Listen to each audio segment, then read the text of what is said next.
අනුත්තරෝ පුරිස ධම්ම සාරථි සත්තා දේව මනුස්සානං බුද්ධෝ භගවාති. Buddhism has been described as a gentle and peaceful religion. In general, it has prospered in tranquility and declined in times of war.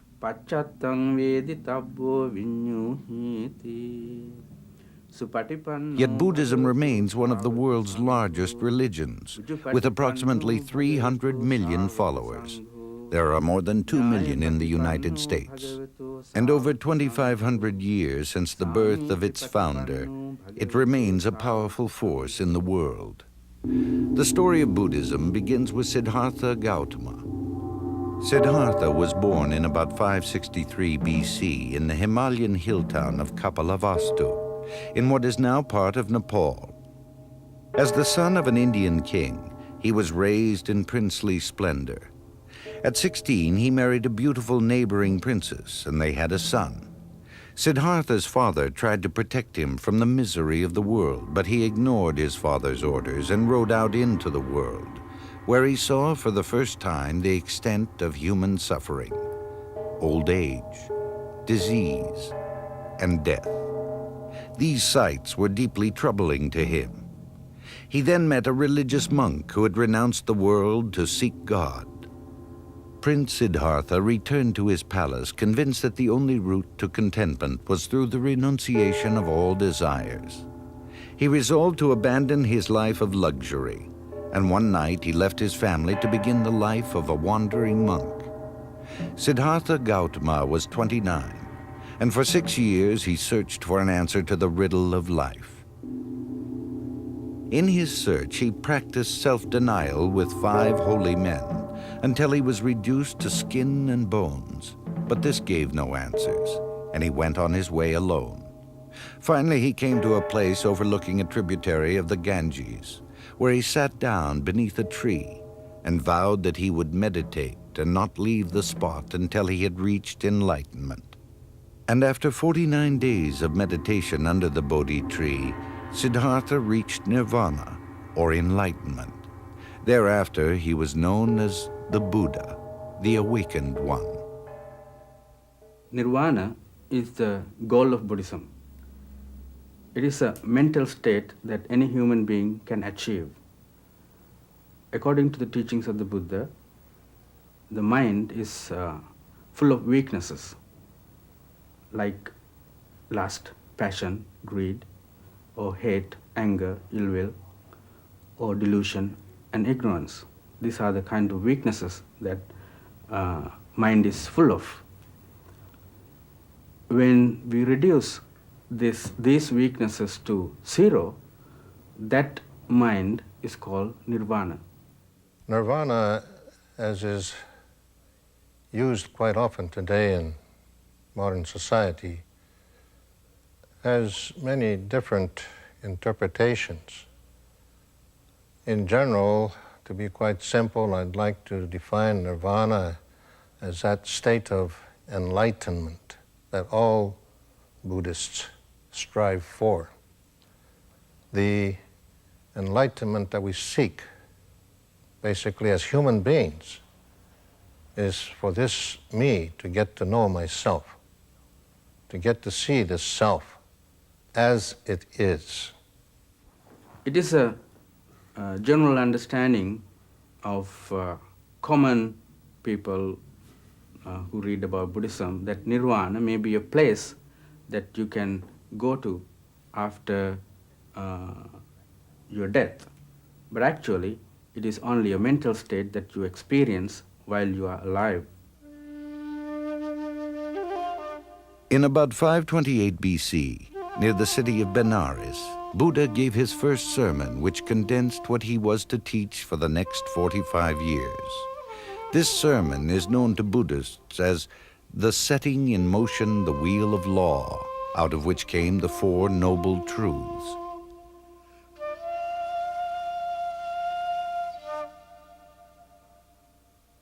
First one of these 4 noble truths is that all human beings experience suffering or pain. And the second noble truth is that there is a cause for it, and all this suffering and pain that we experience is caused by our attachment or our desire. The third noble truth is cessation of suffering. The fourth noble truth is the method of ceasing suffering, which is called Eightfold Path. First truth is that ego-centered existence is unhappy, ultimately. Second is that it's created by ego-centeredness. Third is the nirvana, the state of overcoming it. And fourth is how you get there, it's the path. In seeking this path, Buddha rejected the Hindu caste system and addressed his teachings to people from all levels of society. He and his disciples crisscrossed the Ganges Valley, and Buddha became well known and respected. During the 3 months of the rainy monsoon season, travel was impossible, and the Buddhist monks took shelter in community life. Gradually, these communities became year-round centers and turned into the first Buddhist monasteries.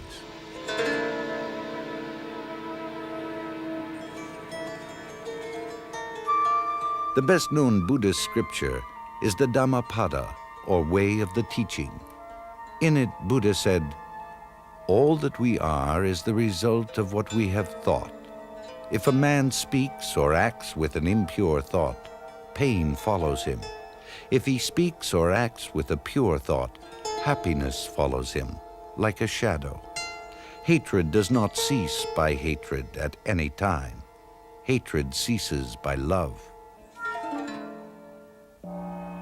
Buddha preached his message for nearly 45 years, and by the time of his death in about 483 BC, he had a wide and devoted following throughout northeastern India. After Buddha's body was cremated, his followers built stupas, dome or tower-like structures to house relics of the Buddha. The stupa became the focus for Buddhist devotions and later evolved into the pagodas which dot the landscape throughout Southeast Asia. The Buddha statue developed as a devotional art form. During the first 300 years after Buddha's death, Buddhism spread over the face of India and into what is now Sri Lanka. Emperor Ashoka, who was India's most powerful leader from 273 to 237 BC, made Buddhism the state religion, and for a time it was dominant over Hinduism. Between 100 BC and 100 AD, a division developed among Buddhists between those who favored a strict observance of Buddha's teaching and those favoring a more liberal interpretation. These are the Theravada and Mahayana schools of Buddhism. In about 150 AD, Mahayana Buddhist monks journeyed to China on trade routes from India to bring Buddhism to the Chinese people. To the south, Buddhist missionaries of the Theravada school introduced Buddhism into what are now Burma, Thailand, Cambodia, Laos, and Vietnam in Southeast Asia. From there, Buddhism spread south to Indonesia. One theme that runs common to all Mahayana is that it's more of a universal path. It's got a wider gate. Theravada is predominantly a monastic tradition, and in Mahayana, it includes everyone, lay as well as monks, and even lay people who are virtually with inferior capacities, so that it's not a matter of intelligence, but with the right frame of mind, all beings can be saved, liberated through the Mahayana path. In about 750 AD, an Indian Buddhist monk crossed the Himalayas into Tibet, where his teachings merged with ancient local beliefs in sorcery and magic.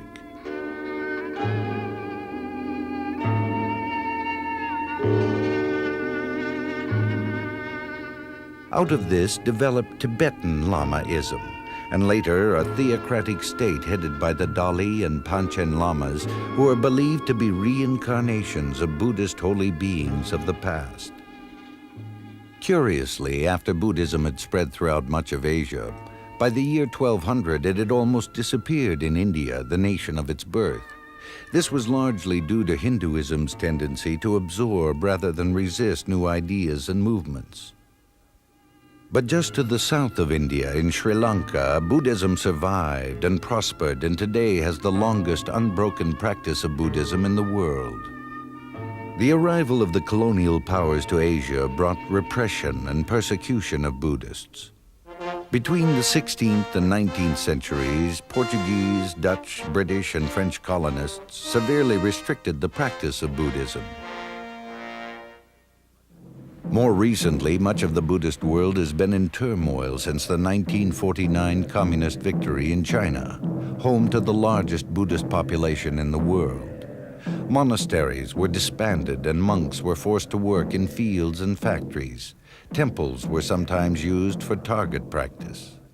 In 1959, the Chinese invaded Tibet, destroying many monasteries and forcing the leader of Tibetan Buddhism, the Dalai Lama, to flee into northern India.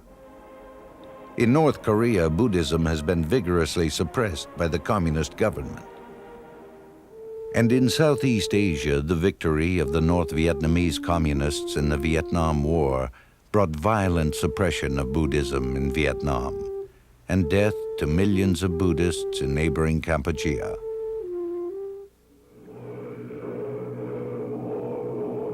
In recent years, the Chinese have somewhat relaxed the suppression of religion. But in Tibet, intense persecution of Buddhists continues to this day.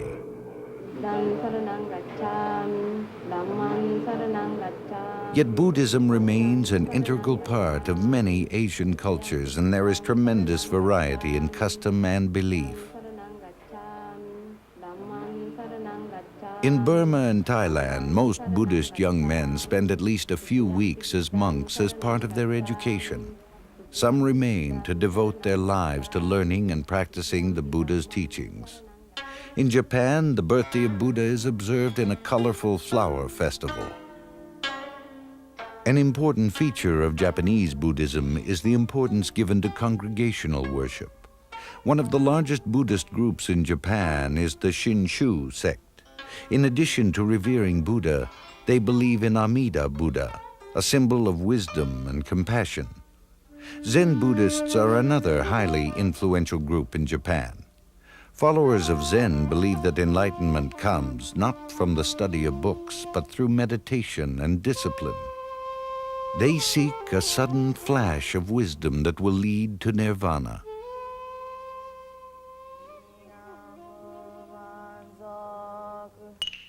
Asian immigrants from China, Japan, Korea, Vietnam, and other nations have brought Buddhism to the United States.